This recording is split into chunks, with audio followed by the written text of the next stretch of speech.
नमस्कार दोस्तों। आज हम आपको बहुत ही अच्छी बात बताएंगे। एक दिन एक स्थान पर भाग्य व बुद्धि की मुलाकात हो गई। दोनों बैठकर बातें करने लगे। बातें करते करते उनमें बहस छिड़ गई। भाग्य ने कहा, मैं बड़ा हूं, अगर मैं साथ न दूं तो आदमी कुछ नहीं कर सकता। मैं जिसका साथ देता हूं उसकी जिंदगी बदल जाती है, उसके पास बुद्धि हो या न हो। बुद्धि ने कहा, उसके बिना किसी का काम नहीं चल सकता। बुद्धि न हो तो केवल भाग्य से कुछ नहीं बनता। आखिर उन दोनों ने फैसला किया कि खाली बहस करने की बजाय अपनी अपनी शक्ति का प्रयोग करके देखते हैं, पता लग जाएगा कि कौन बड़ा है। वे दोनों एक किसान के पास गए। किसान गरीब था, अपनी कुटिया के बाहर बैठा अपनी किस्मत को रो रहा था। भाग्य ने कहा, देखो, इस किसान के पास बुद्धि नहीं है, मैं इसका भाग्य बदलता हूं। यह खुशहाल और सुखी हो जाएगा, तुम्हारी जरूरत ही नहीं पड़ेगी। किसान की कुटिया के साथ ही उसका एकमात्र खेत था। उसमें उसने ज्वार बो रखी थी। बालियां आ ही रही थीं। इस बार उसने बालियों को निकट से देखा। बालियों में ज्वार के स्थान पर भाग्य के प्रताप से मोती लगे थे। बुद्धिहीन किसान ने अपना माथा पीटा। अरे, इस बार तो सत्यानाश हो गया। ज्वार के स्थान पर ये पत्थर कंकड़ से भला क्या उगाए हैं। वह रो ही रहा था कि उधर से उस राज्य का राजा और उनका मंत्री गुजरे।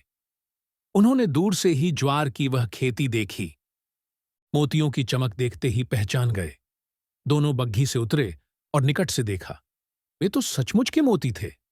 दोनों बोले कि यह कितना धनी किसान है, जिसके खेत में मोती ही मोती उगते हैं। मंत्री ने किसान से कहा, भाई, हम एक बाली तोड़कर ले जाएं? किसान बोला, एक क्या 100-50 उखाड़ लो, पत्थर ही पत्थर तो लगे हैं इनमें। राजा ने मंत्री को कोहनी मारकर कान में कहा, देखो, कितना विनम्र है यह, अपने मोतियों को पत्थर कह रहा है। मंत्री ने कहा, और दिल भी विशाल है। हमने एक मांगा और यह 100-50 ले जाने के लिए कह रहा है। वे 2 बालियां तोड़कर ले गए।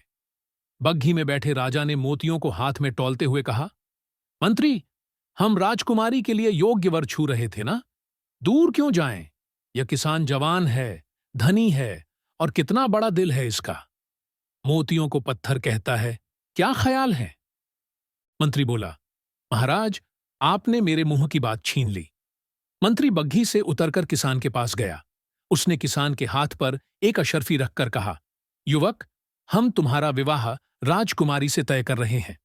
किसान घबराया, नहीं मालिक, मैं एक निर्धन किसान और। मंत्री समझा कि विनम्रता के कारण ही वह ऐसा कह रहा है। उन्होंने उसकी पीठ थपथपाकर उसे चुप करा दिया। राजा के जाने के बाद किसान ने लोगों को बताया कि उसकी शादी राजकुमारी से तय हो गई है। सब हंसे। एक ने कहा, अरे बेवकूफ, यह शायद तुझे मरवाने की चाल है। हम तो तेरे साथ नहीं चलने के, कहीं हम भी ना मारे जाएं। अकेले अपनी बारात ले जाइयो। किसान को अकेले ही जाना पड़ा। राजा ने इसका बुरा नहीं माना। मंत्री ने उसे अपने घर ठहराया। वहीं से उसकी बारात गई और धूमधाम से राजकुमारी से उसकी शादी हो गई। शादी हो जाने के बाद राजा ने दामाद को महल का ही एक भाग दे दिया। राजा के कोई पुत्र नहीं था, अतः वह दामाद को अपने पास ही रखना चाहता था, ताकि राज सिंहासन भी बाद में उसे सौंप सके। राज परिवार की परंपरा के अनुसार राजकुमारी वधू के वेश में सज धज कर खाना लेकर रात को अपने पति के कक्ष में गई। किसान ने इतनी सुंदरता से सजी और आभूषणों से लदी कन्या सपने में भी नहीं देखी थी। वह डर गया। उसके मूर्ख दिमाग में अपनी दादी की बताई कहानी कौंध गई, जिसमें एक राक्षसी सुंदरी का वेश बनाकर गहनों से सजी धजी एक पुरुष को खा जाती थी। उसने सोचा कि यह भी कोई राक्षसी है जो उसे खाने के लिए आई है। वह उठा और राजकुमारी को धक्का देकर गिराता हुआ चिल्लाता बाहर की ओर भागा। भागता भागता वह सीधे नदी किनारे पहुंचा और पानी में कूद गया।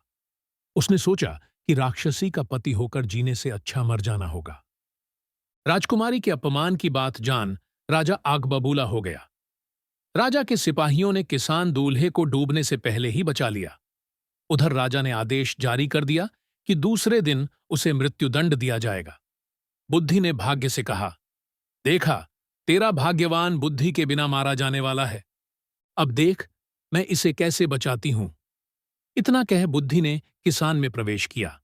किसान को राजा के सामने पेश किया गया तो किसान बोला, नरेश, आप किस अपराध में मुझे मृत्युदंड देने चले हैं? मेरे कुल में मान्यता है कि विवाह के पश्चात पहली रात को यदि वर वधू की जानकारी में कोई व्यक्ति नदी में डूब मरे तो वधू या धवा जाती है या संतानहीन रह जाती है। जब मेरी पत्नी मेरे कक्ष में आई तो नदी की ओर से मुझे बचाओ बचाओ की पुकार सुनाई दी। मैं अपनी रानी पर किसी अनिष्ट की आशंका से ही कांप उठा और उठकर डूबने वाले को बचाने के लिए भागा। आप मुझे कोई भी दंड दें, मैं अपनी पत्नी के लिए कुछ भी करूंगा। उसकी बात सुनते ही राजा ने उठकर किसान को गले लगा लिया। पिता पुत्री ने लज्जित होकर किसान से अपने असंगत व्यवहार के लिए माफी मांगी। फिर तीनों खुशी खुशी अंतरंग महल की ओर चल दिए। बुद्धि ने मुस्कुराकर खिसियाए भाग्य की ओर देखा।